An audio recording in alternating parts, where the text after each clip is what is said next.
Stuck between a rock and a hard place is Korea. Officials from China and the U.S. are holding back-to-back talks with South Korea this week. That's right. In today's meeting with Seoul Foreign Ministry officials, U.S. Assistant Secretary of State Daniel Russel commented on a Chinese official's remarks from yesterday. It's a seesaw battle, a back-and-forth affair. Arirang's Foreign Affairs Ministry correspondent Hwang Sung-hee starts us off.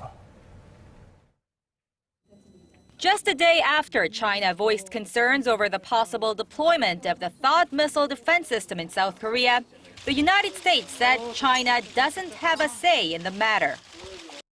Well, I find it curious that a third country would presume to make strong representations about a security system that has not been put in place and that is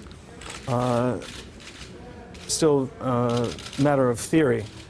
Chinese Assistant Minister of Foreign Affairs Jianchao told reporters in Seoul on Monday that China hopes South Korea will consider Beijing's concerns before deploying the U.S.-led missile defense system.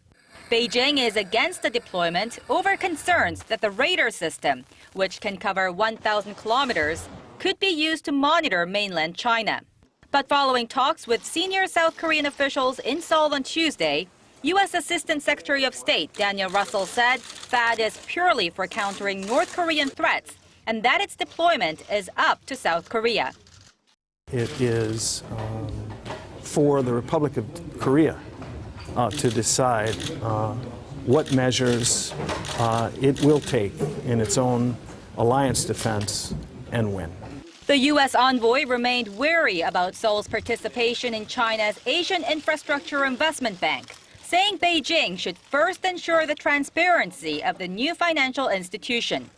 So every government can make its own decision about whether the way to achieve that goal is by joining before the Articles of Agreement are clarified, or by waiting to see what the evidence looks like as the bank starts to operate.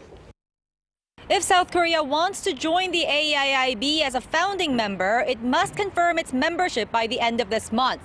Now, with the clock ticking, Seoul seems to have found itself in a tough spot between its closest partners. Hwang Sung-hee, Arirang News.